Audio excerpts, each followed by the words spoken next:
the podcast. I'm your host, Ryan C. Gale, aka Ryan, aka Girl Ryan. Just know that I am not claiming to be broke, and I refuse to ever refer to myself as broke. But listen, I am a creative and fashion entrepreneur, and life just be lifing for me sometimes. Thank you for tuning in. But before we get into it, I want to make sure that you take a moment to like and subscribe to our channel right now.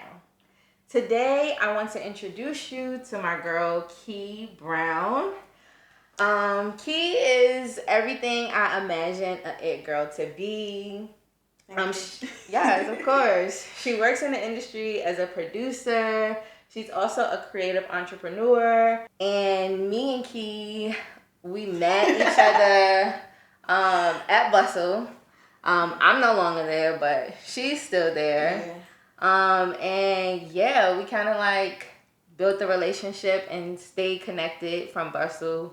We tapped in and started working together again with the Lotus Lounge, and we will get into all of that. But without further ado, Key, please introduce yourself to the people.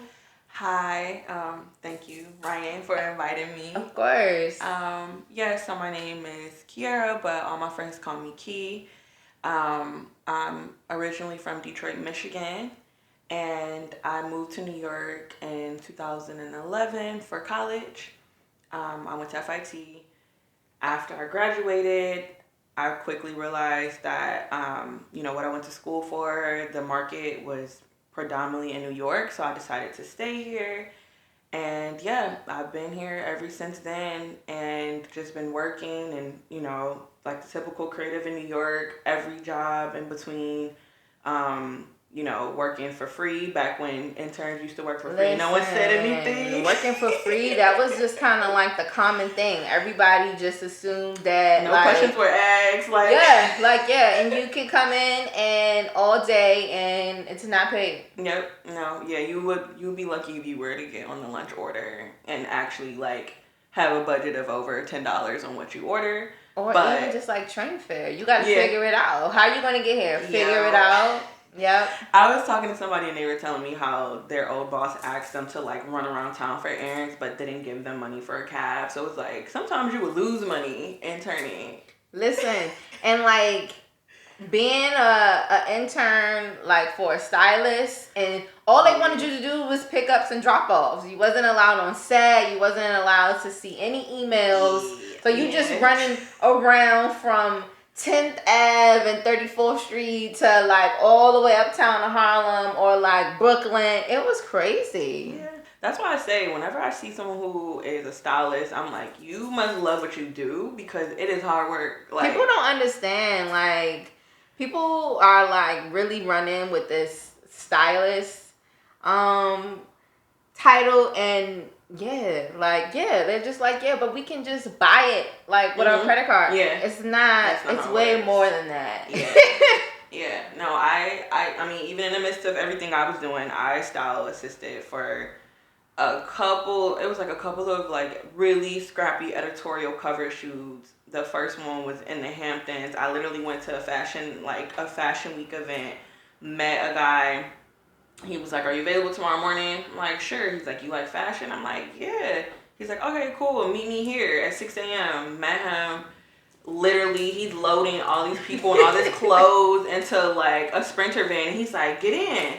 I'm like, "Wait, where am I going? I didn't even really agree. I didn't know what was going on. And he was like, "You are my assistant for the day." Yeah. And I was like, "This is so awesome. This is why I love New York. You can just go out and just end up with this great opportunity." And then by the end of the day, I was like, "Oh no, I can't do this." Because then after the shoot is over and you're lugging everything around, and you gotta return it. You gotta organize it, pack it all up, send it back out. You gotta do the credits too for the actual shoot. It's so much, and it's just it's really a blessing to be able to have an assistant or an intern these days because assistants, they're not getting paid enough. Yeah. And intern, nah, scrap that. Nobody's working for free. Yeah. I actually because of my experience, like coming up in the industry and just interning, like, like Ryan said, I'm a producer, so I work in photo production. And I did that because I like tried out my hand at like style assistant, like I tried my hand at photo assistant, and then pretty much like I kind of ran into like a mentor that came up to me and was like, have you thought about being a producer? Like, if you like all these different elements of being on set, but you don't feel like those are your strong suits, but you're really organized, production. I didn't even know a producer was the title. Like, I always would watch these old fashion shows and like, everybody used to watch American Next Top Model. You see those people on set with the clipboard and the headset, and you know, they didn't look as glamorous as everyone else, but then you realize like those are people who are like at everything and like are organizing everything. So on my way like to that, figuring that out, I definitely dabbled everywhere. But now that I work in production and I have the opportunity to like bring on my own interns and assistants, like I definitely keep that in the back of my head. Like, what do I feel like, what would I have wanted for myself as an intern back in the day? Like, how much money, like, what type of care and consideration, like, obviously people do have to, I do believe in paying your dues. You can't just jump straight to the top. Especially if you don't have any experience. You know what I'm saying? There's certain things you don't learn That's without when you really need to intern, because it's just like, you don't have any experience. I can't really rely on you to do anything. Like, I can't just put my trust in you. Like, I have to really show you the way. And it's certainly growing pains, because you kind of have to make certain mistakes, and like a good boss or someone who's experienced in this industry will know that when they're hiring someone who's a little bit more green or junior, that they're going to probably mess up. They're probably going to mess up on your watch. So don't put them on the big shoot. Maybe put them on the still life shoot. Put them on something that's like, Don't give them too much responsibility. Yeah, just don't give them too much. Or you just know you got to like be over top of them. You got to oversee every single thing. You can't really, you have to micromanage. Like, okay, did you send that, did you write that email up? Can you send it to me first? Can you CC me on it? Okay, cool. Keep me CC'd on every response. Even if you just are sending a receipt to somebody, like, here's your receipt, I need to see it all. No, definitely now that I like have interns for production and in my DJ life, I'm like, okay, I'm going to pay you, I'm not going to take advantage of you, but I am in the back of my head, I'm like, dang, like interns have to get paid minimum wage now. No, they have to. In New York City, it's literally the law. So production, I mean, you went to school for fashion, you ended up doing production, and you also DJ. So like, when did the DJing come into play? Well, I think what I realized, unlike a lot of like my peers, when I came here for college, I didn't really like party in high school. So like it was just like a culture shock coming to New York, and there was no real like campus party culture, because you're on 27th and 7th and Chelsea, like security was like on us. If you look like you were a little high or lit or anything, they would call the ambulance and like they would arrest you. I know someone who got arrested for smoking weed. Like they were too strict. They were like, and even if you didn't need an ambulance, they would call it to embarrass you. So we had to just take it off campus. Take it off campus. So we had to take it off campus, and it was like, 17 years old, first time I was partying, I was in like meatpacking district, like with the promoters. I think that's everybody's like first time New York experience. You're in the meatpacking with the promoters. You're dressed up, club dresses. You're like so overdressed. It's so obvious that you're like not of age. But that's how they want you to look. They like, you literally in that area. You literally have to look a certain way, because they will deny you. It has happened. It has happened. I learned the hard way, but I think just like having that culture shock of being in an actual club, like not an icebreaker in high school, not homecoming, like an actual club with the lights and the sound, and it just was like so mesmerizing to me the first time. And I just always used to like daydream about like, what if I could like control this vibe for other people? Like, what if I could be the person to give people that feeling of like that euphoric feeling of dancing and just like screaming their favorite song to the top of their lungs. So it just like, over time, it just grew. Kept growing in the back of my mind, and I think, when I was first new to New York, I was still kind of shy. So everything I wanted to do, I wanted people to do with me. Yeah. So I would be like, "You want to DJ with me, Ryan? Like, let's all become a DJ trio." Because I didn't want to do it myself. So it's like I got to a point where I realized, like, no one's gonna do this with you. Like, no one even probably thinks that you're serious about it. Yeah. I did have one DJ friend, Nas Lever. He's still one of my close friends. He was like the one person that was like, "All right, Key, like, pull up. I'm gonna show you how to DJ." Yeah. And he was giving me like the real information of like what type of software to have, blah blah. Pulled up, tried to DJ, was horrible at it. And then this was like 2014. I was like, I'm never doing this. I suck at this. It's very hard. And I never picked my computer back up to do it until the pandemic hit. And I think a lot of people, can say that, like, during 2020, we just had a lot of free time to, like, and just like a lot of time to reflect on what do you really want to accomplish in this life. And I think, if you don't want to have any regrets, you should just follow things that you really desire. So that was something I'm like, let me just try.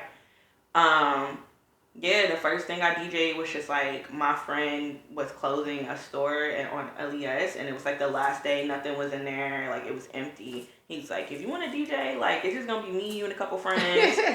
So I'm like, that's the good thing about New York. Like, you say you want to do something, somebody's definitely going to remember that. The opportunity is there. Yeah, and hold you accountable for that. Yes. So how did you feel after that first experience?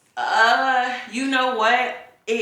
And to this day, even after I DJ, this too, I'm always like, I messed up, blah, blah. Like, I'm always kind of like critiquing myself, but it was really the people around me that were like, oh my God, that was so amazing. Yeah. I'm like, that was my first time DJing, and nobody really believed me. And after that, I was like, okay. That's when it's affirming. Yeah, it was very affirming. Yeah. Like, when I tell you, people came in off the street. Like, I ain't gonna it wasn't like a crowd, but it was like pulling up. Like, they heard you outside and was like, oh shit, it's rocking in there. It was like two drunk uncles, not gonna lie, but they pulled up and it was like, whoa, can we take a picture with you? Like, I'm like, dude, no. Yeah. But, just the fact that, like, music is like a universal language. Like, it's a lot of songs I don't even know the words to, but I'll vibe to it. So, the fact that they were able to come in and vibe, that was very affirming. And I've been very blessed that my network that I built thus far, just like being, such a party girl for all those years, people who used to party with me, or like the promoters and stuff that used to get me in the club, now they're like booking me for gigs because they know me. And like a lot of times, I think skill is definitely a big part of everything you do, but I think also just like your character and like how you treat people and how, are you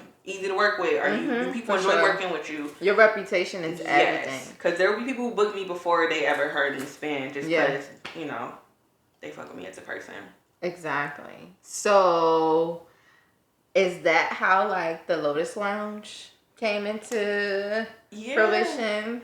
Well, you know what? My friend Malcolm Flex, who actually taught me how to DJ. Nas tried that one time, and then Malcolm, because Malcolm gonna whip my butt if I don't say, because he always like, did you tell him who taught you?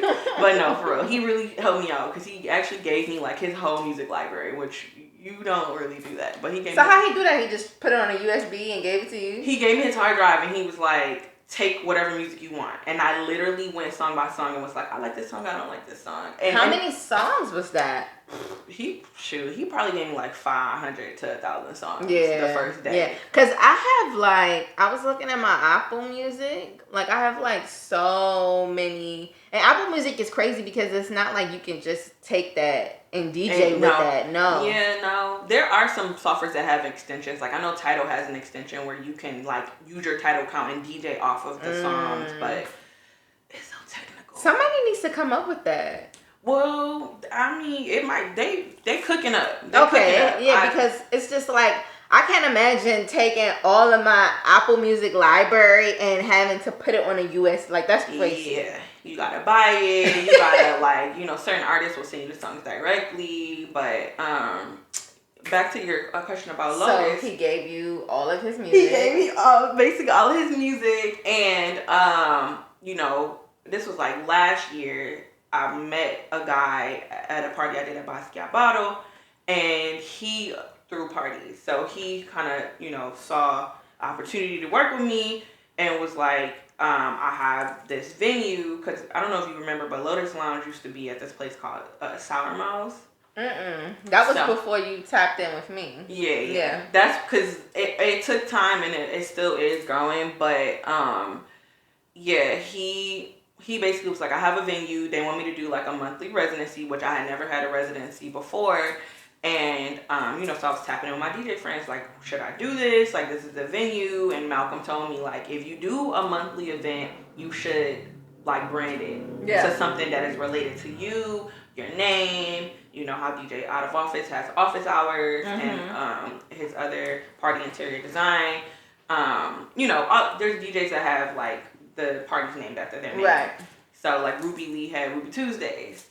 So because this venue looked like a lounge, Malcolm was like, why don't you call it Lotus Lounge? Because Lotus is like, it's covered now, but I got the Lotus tattoo, and that's my like branding for my DJ on my laptop. So that's how the Lotus Lounge name came along. But that venue didn't end up working out. But then we got to buy a rooftop. And then I went there the other day, it's still under construction. Like, I thought they was lying. I'm like, is it really gonna So you had to pull up? Yeah, The Lotus Lounge is a event series that Kiera has created, and she brought me on board as a host. I had never hosted parties or anything like that before, but it was so crazy because I was just like thinking about like, oh my God, like I don't really go out, but if I do, like I want it to make sense, you know? And so like just to be a part of something that I am attending is awesome. So when you hit me up about it, I was like, it was like a no-brainer, but it's definitely an experience because it's like you got to bring people out. I just want to say you are.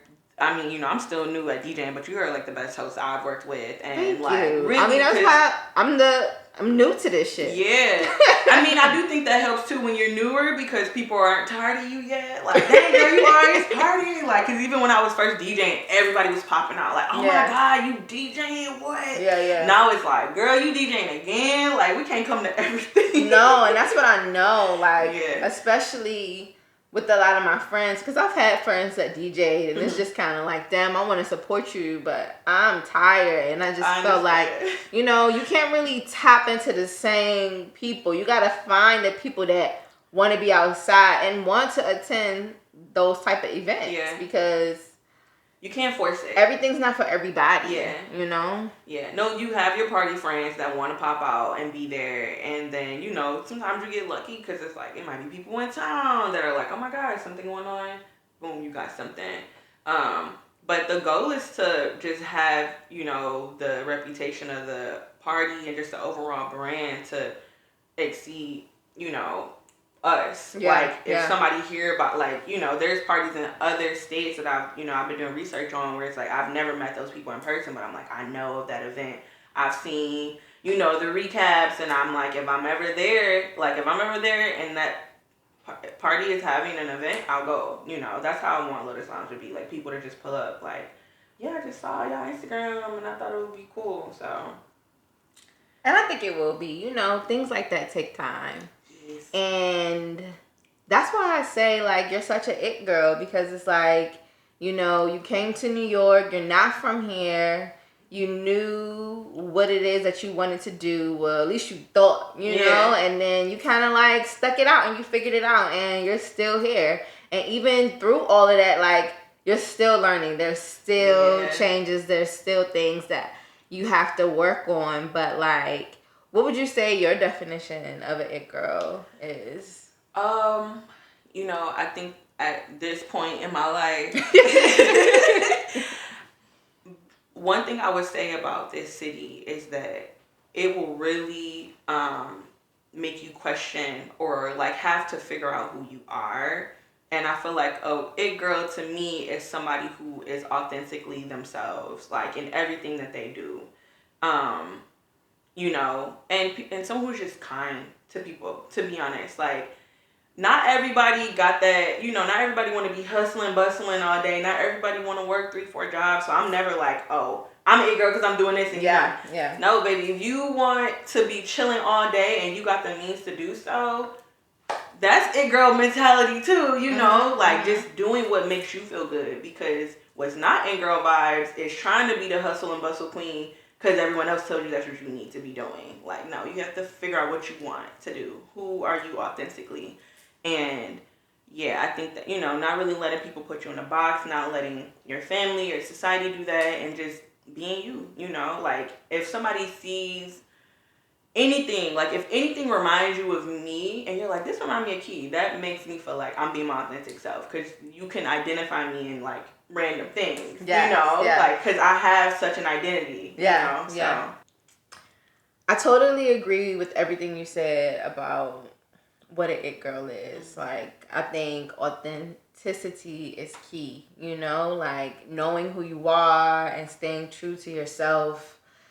Yeah, that's the core of the it girl, you know, just exuding that confidence. Yeah. And I think that confidence comes when you really are, when you accept yourself and you know exactly who you are. Yeah.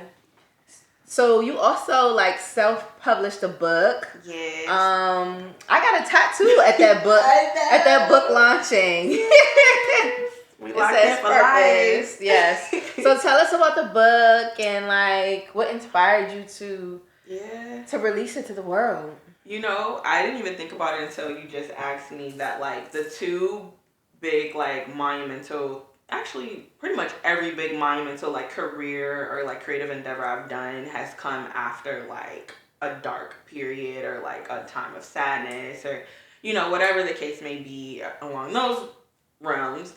But yeah, so the book came to fruition just by me writing in my phone. I think like most people do over the years, you know, even when I was younger, before I had a phone, I would always have journals on me, like diaries. So like, many. I have so many journals. So many. Yes. I still have a bunch in my mama's house, and to this day, I'm like, please do not open that box. Yeah. But, you know, it's funny because I was hanging out with my one homegirl that her and her boyfriend was always having problems. And she was telling me, like, I have, like, 30 notes in my phone about him.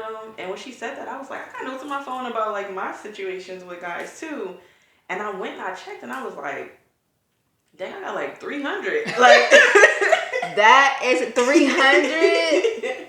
Yo, I wish I had somebody around that was making me wanting to write like 300 notes. Yeah, I mean, I will say it wasn't just one person, but it was over time. Like, you know, I mean, we might get into this later or we get into it now, but dating in New York will have you in every feeling on the spectrum. And one day it could.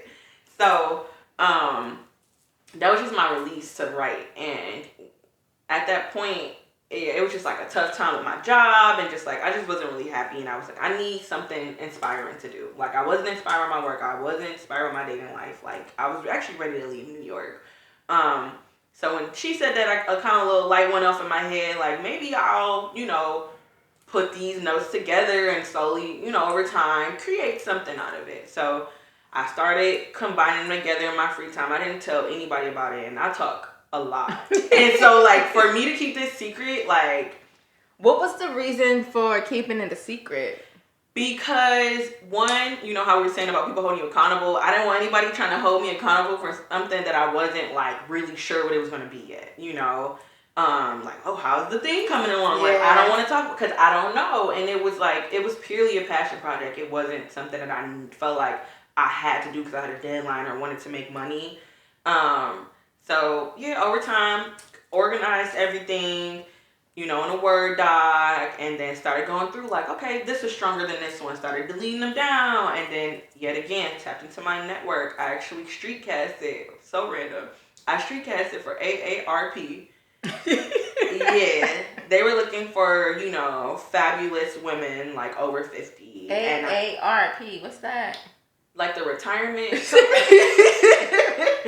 I'm like, AARP sounds so familiar. Yeah. One of my many jobs is I've also like worked in casting, freelancing. You know, not enough to pay all my bills, so it's always freelance. But yeah, street casting film for AARP. Met a, you know, beautiful woman, and she thanked me so much when she came to the set. She gave me her poetry book, and it was similar to what I was working on. So once I had the, you know, the manuscript done, you know, I was thinking like, okay, what's next? And they just dawned upon me like, I need to talk to a OG. I need to talk to someone who's done this before. Like, only person I knew was her. So I just wrote her. I was like, look, can I take you out to lunch? I want to show you my manuscript. Like, I don't even know what I'm doing, but you know, her writing was very vulnerable and raw too. So I was like, I think we might, you know, have a similar style. And it's funny because she had glasses on as she was reading on my laptop. So I saw like she was actually reading, like actually scrolling through, and she looked at me and she was like, you have to promise me that you will release this. She's like, she was actually a part of like the original poetry slam movement in New York, and she's like, a lot of the old heads, like, you know, they don't really support younger like writers because of the way we write, and like we're not really, you know, traditional with like, I know I wasn't traditional with shit because like I was just, you know, I wasn't even trying to write poems. Like I was just writing like everything, rage, happiness, from my experience, and you know, and she drove me to the train, and as I got out the car, she said it to me again. She was like, Kiera, like, please promise me. She's like, the world needs your voice. And I was like, you know what? This is the thing. This is the thing I needed because I was feeling so uninspired with life at that point. And yeah, it became easy to do it because it was fun. I didn't, you know, it took me maybe like 2 years to like go from initial idea to actually having a paperback. You know, I had a homegirl who was publishing her own magazine, so I asked her like, who's your distributor? Like, how much does it cost? Blah blah blah.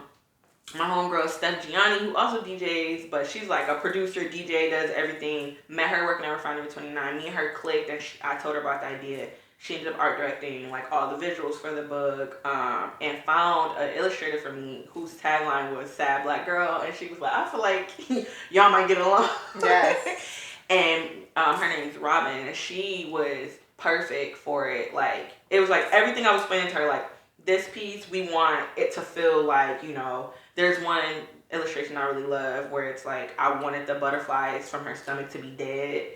So she was like laying on the bed naked with butterflies sprinkled around her. Because it's like, you know, when somebody make you feel like, first you had butterflies and I was like, fuck the butterflies.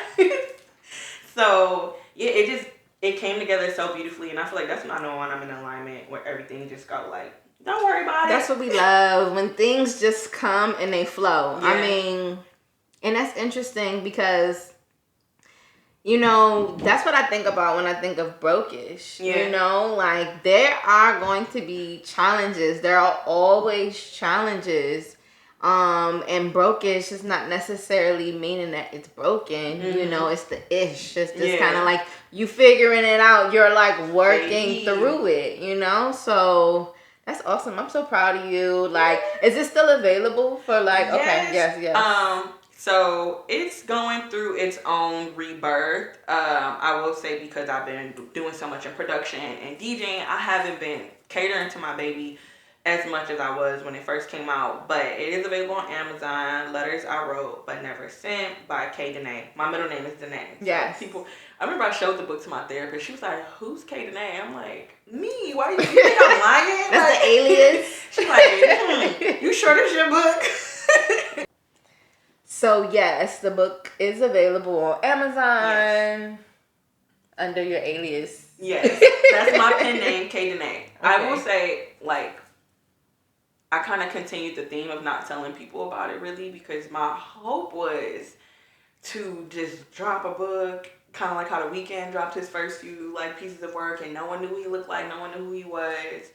And yeah, I didn't want people to like, because it's real personal. And I labeled the titles to all of the pieces are the date and time that I wrote it. So it's like, if you do the right amount of snooping, you're going to figure out who, what, and when. Okay, so that makes sense to keep it low under wraps. Kay Danae, not Kiera Brown, not Key. Well, you just kind of gave it away now, so. Well, look, mind your business, but still. Mind your business. Okay, so, like, how do you manage? Because, like, we talked about a lot of things. Like, you do production, you DJ, you write, like an author. Like, I mean, how are you? Honestly, I think I'm a high functioning, like, anxious, busy person. Like not so much anxiety no more. I used to claim anxiety, and now that I've started going to therapy, I'm like, no, I don't have to be anxious. But I just always wanted to like do a lot. Like even when I was a kid, I would get bored really easily. Like I think that's just always been me. I like having projects. I like having like things to work on. But you know, if I'm being honest, like I don't really have like the part of my social life that involves quality time with my peers, with my family, with my loved ones, and you know, I sacrifice that for a lot of times to like prioritize career and opportunities. And now I'm starting to realize like, okay, it's okay to say no to stuff. It's okay to, you know, put a hold down for like a girl's day, and if a gig comes up or a job comes up and it's like, you know, this is something that's really planned out, it's okay to be like, actually no, I'm leaving that day open. You know, and somebody might be like, are you booked on something else? No, I'm just going to the museum, you know. But that's how I was managing, just like only being about work. But you know, now the number one priority, especially now that am allocating more time to like those quality experiences, is just sleeping. Yeah. Like, and same, because I feel like I also have a lot going on just being a creative. I just feel like, you know, like you have to, you are prioritizing like your creative ambitions and whatever it is, your hustle, you know, your job, your career. So it's challenging, you know, and I feel like, yes, I'm getting to the point where I am accepting that, like, okay, I enjoy doing all of these things. And because I enjoy doing all of these things, like, there is a sacrifice, you know, I have to sacrifice my time because, like, once I'm done doing everything that I want to do, like, now I just want to go to sleep. Now I just want to be home. I want to cook myself a nice meal. Like, I wasn't a Netflix girl or like just chill and watch something, because I would like cut some music on or vibe out. But I'll literally like turn a movie or a show on and read a book. You know, and just like take my ass to bed and like do it all over again tomorrow. It definitely becomes like a routine. Like, okay, wake up. First thing I do is check my calendar. Boom, like I gotta go into this meeting. I gotta go. You know, this one's on Zoom. This one's in person. You know, then I have maybe like an hour to flip over to like, you know, especially if it's Thursday through Saturday or Sunday, flip over to DJ mode, like dress up, put the lashes on, like, you know, put the heels on. And I'm so over that. As you can see, I'm like barefaced right now. No, like, look. I just like, this is me. Like, take me naturally as I am, because like that shit takes time. Like me sitting in the nail salon for like an hour, 2 hours, I'm literally thinking about all the other shit that I could be doing right now. I hate when I have to get my actual hands done, because I'm like, dang, I can't send no emails right now. Like, if you do my feet, cool, I can still be. Is that crazy that we feel like that? Like, we feel literally like we have to be doing something at every second? I think, you know, for me at least, I see a light at the end of the tunnel. Like, I'm being real with myself as of lately, where it's like, I don't want to be this workaholic forever. But I do know that what I like desire for myself and for my life is going to take work. It's going to take that research and putting yourself out there in the field. And, you know, some people, you know, I do think everyone still has to put in work, but some people kind of have a little bit of a head start with family or network or just having money or whatever, you know. Privileges.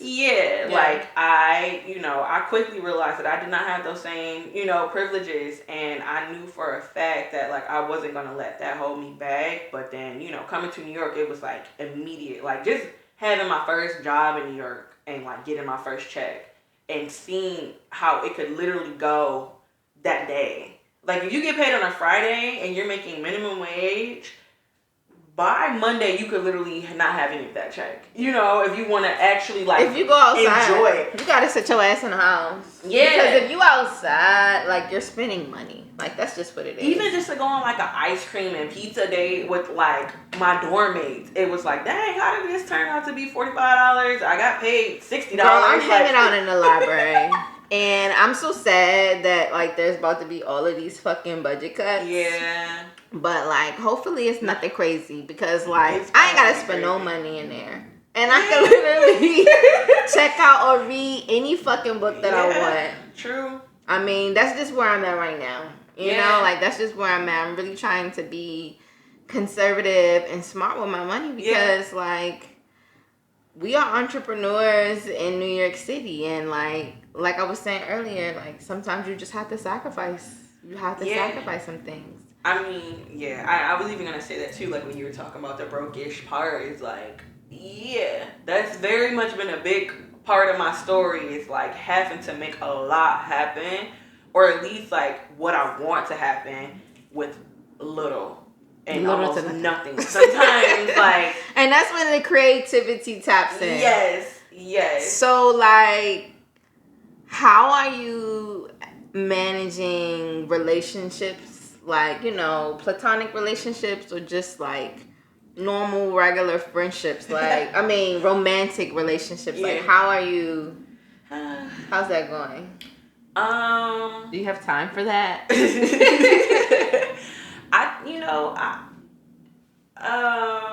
I will say most of my time in New York, and I just reflected on this recently.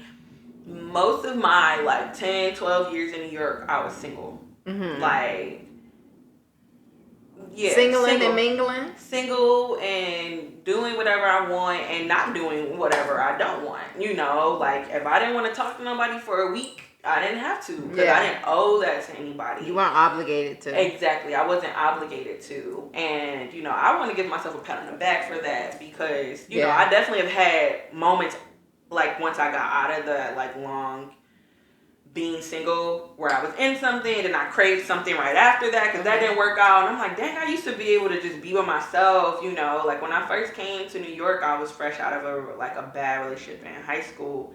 And I was single like all the way into senior year of college because I didn't mess with nobody in school, like nobody on campus, nothing, because I was like, I came here, I was so like, this is what I came here to do. I'm gonna make my parents proud. I'm gonna get good grades, and I'm not gonna talk to boys. Like, I was really on that vibe in college. Then I got a boyfriend my last year. Had a taste of that world. He was a very sweet guy, and I realized because he was so nice, I was like, oh, if this keeps going forward, he's probably gonna ask me to marry him. Am I ready to settle down right now, or do I just want to have more freedom of just doing what I want to do? You know, because when you're with somebody, it's like, okay, I want to do this thing, but you also have to consider, like, how it affect your partner. That is key.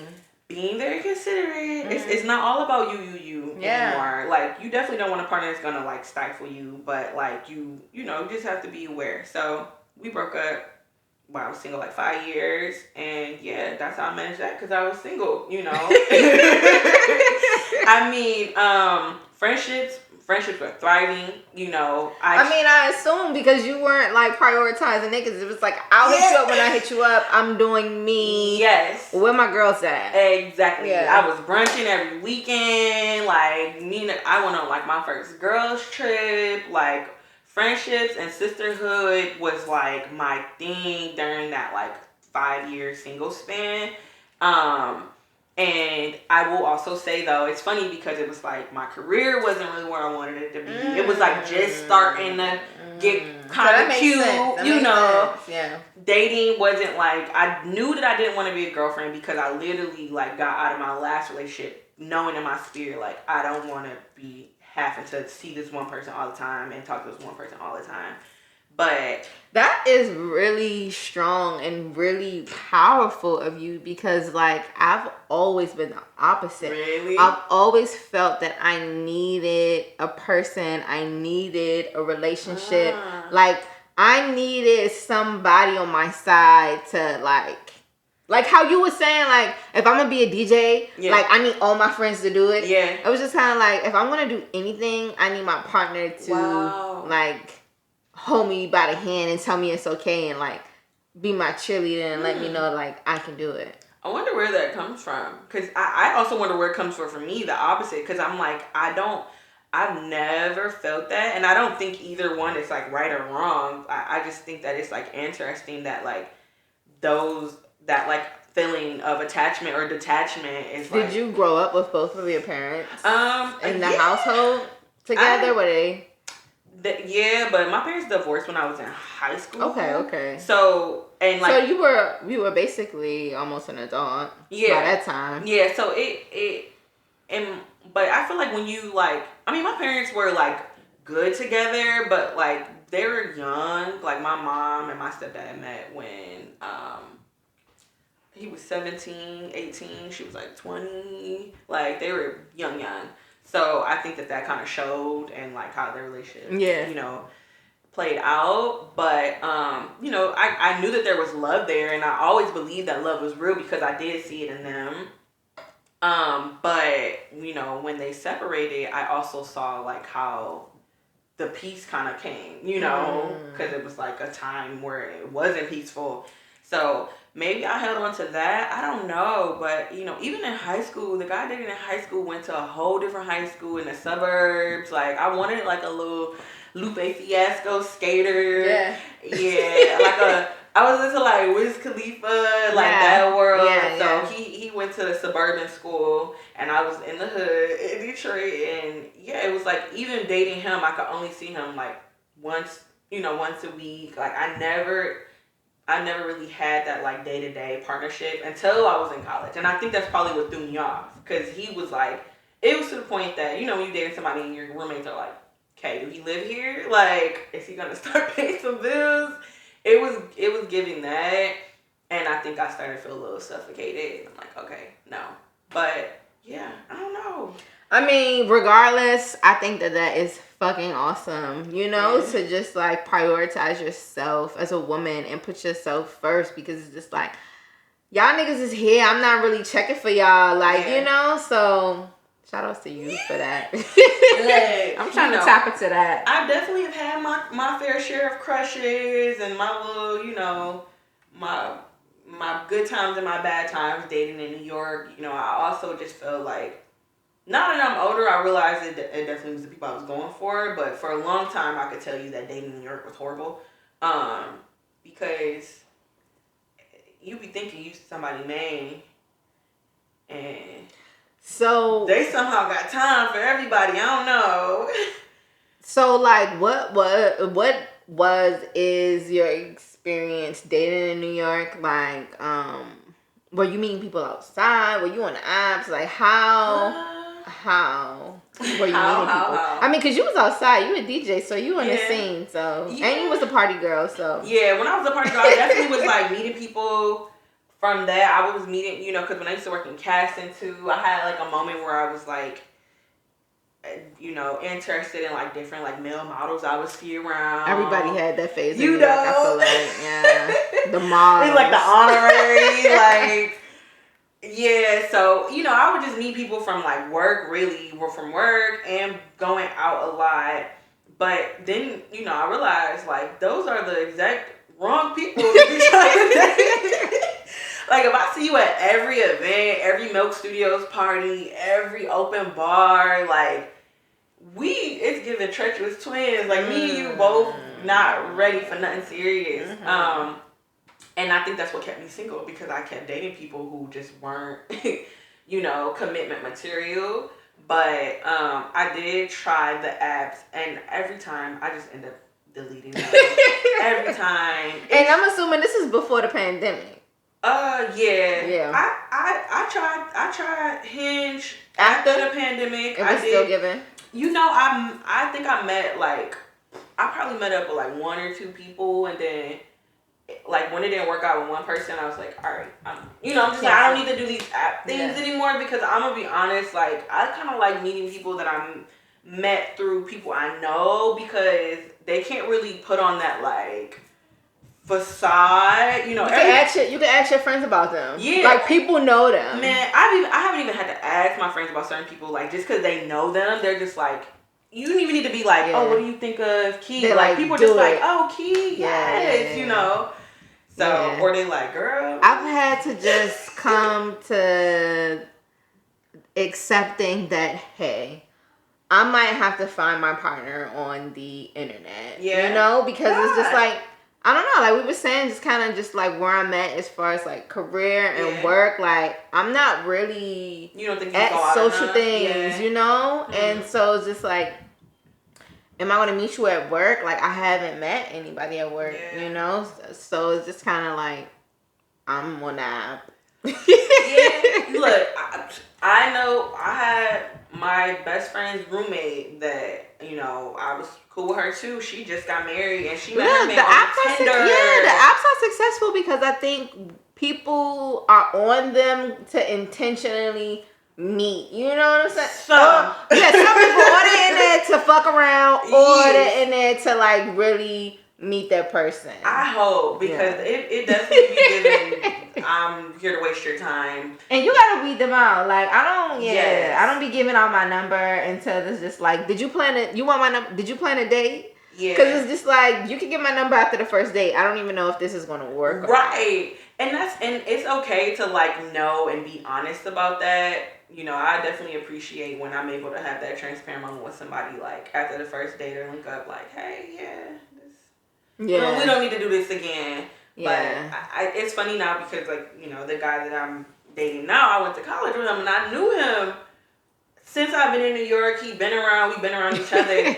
And I think, you know, we just spent the block. Like, we never even really left the block. Like, we just always kept in touch. And now I think it's like, okay, you know, we both about to be 30. Y'all grew up. We grew up. Mm-hmm, you know, we were just reflecting this other day too, because, you know, he was saying like, you know, he's been growing and working through some things, and I was like, we both have grown so much as people, and it's so interesting to like date somebody that you're like, I remember when we both were new to New York, like day one. Yeah. And now, you know, people growing up. But I think that's important. Like, I feel like it has been a little difficult for me with dating because it's just like, yes, like you want to be in a relationship with me and it's very evident, but like, do you want to be my friend? Yeah. Like, I want my partner to be my best friend, and I think like going in so head steady, like, I want you to be my girl, I want you to be my girlfriend, like that's a turn off for me. Yeah. Like, let's do some fun shit. Like, you know, like let's hang out, get to really know me, because I feel like after 1 or 2, 3, 4, 5 dates, you still don't know me. Yeah. I am a very complex woman. Yeah. Like, you think that you're gonna really get to know me after like dating me for the 5th time and think that like this is it. It takes time. Yeah, it takes. I mean, some people will say don't, but for me, people like, we got married after 3 months. Like, okay, yeah, that's cool. Like, I'm not knocking that, but like, I want a solid friendship. I want to like know that like, if some shit was to go down, I already know how you want to react. Yeah. Like, you know, so that's what's been interesting in my relationship too. Is like, we've known each other for so long as like homies and friends, but going from that to dating, it still feel like we're getting to know each other like on a whole new level, but on a deeper level. And it's like, dang, like this is what it feels like to talk to you every day. This is what it feels like when I see you mad. Like, you know, those things that you didn't experience before. So yeah, I think it can't be rushed. So, are you guys dating, or is this like a full-blown committed relationship? Oh yeah, we're in a relationship. Okay. See, that's different. Okay, so like, I know everyone's always like, "What do you mean by dating?" Like, I don't know. We still go on dates. Like, that's your man. But that's my man. That's your man. Yeah. So, like, do you have any advice for the ladies or the gentleman that's just like looking to settle down, like, or like, you know, for the singles? I'm still learning. Something that I'm learning, so you know, maybe it's something that other people can relate to, is that you can't, if you really care about somebody and you want to build with them and grow with them, you cannot give up the moment something gets hard, or the moment it's a weird, like, I used to be like, yo, vibe off today, so we done? Like, it is like, dang, did you even try to figure out, like, why my vibe, you know, like, I was very much cut off queen, like, very, and it's a defense mechanism. Like, I'm not even trying to be like, oh, I'm just don't care. Like, that's what people may think, but it was just like, I don't want to get my feelings more hurt than they need to be, so let me just step away right now. But, you know, now it's like, dang, like, okay, this doesn't need to be an argument. This could be a conversation. And then, you know, we both can apologize. Like, not me just waiting on you to apologize or vice versa. So I would say that, but I also would just say, like, be real with yourself about who you're dealing with. You know, like, I witnessed it. Now that I'm witnessing with my, like, single homegirls now, I'm realizing, like, oh, I was on the same type of time, like, trying to turn, like, fuckboys into husbands, or, you know, fuck girls into wifey. We're not dating for potential at this point. It's, like, off. I mean, at least for me, I'm like, it be potential. It be manipulation. If I get the vibe that it's not the vibe off of, like, the third date, I'm just kind of like, I'm going to cut it, because it's like, I don't have time. Yeah. And, you know, I don't know if that's good or bad, but I'm just like, for me, I feel like it's not bad, because I have given people chances, even though I knew in the beginning that we weren't really compatible. Yeah. And I'll be like, let me ride it out and see, you know? But at this point in my life, I feel like we know. Yeah. You know? Like, you do know. You know. We be trying to, especially when you're, look, my mama tell me all the time, I'll be like, Mom, but I loved him. She's like, that was lust. Like, she be so straight up, like, sure, that was lust. That was not love. Be real with yourself. Were you just lusting after this fine man that you met at everyday people, you know, that look all types of whatever, and they, you know, they have nice jobs, like, they know how to carry themselves, but at the end of the day, it's like, is he even trying to, like, I ask my girls all the time, I'm like, is he even looking for something serious? Did you ask him that, you know, or are you too scared to ask him because you don't want to push him away? But now you're wasting your time, or at least putting all your eggs in one basket, and he ain't putting all his eggs in your basket, like, you know, so be real with yourself. It's better to just know what it is up front than to figure it out down the line. And, you know, if you actually want to be in a long-term committed relationship, you can't break up every time. It get hard. Like, you got to choose each other. Yeah. And I heard that's the same for marriage, too. I know. My boss was telling me at work, she was like, you know, never...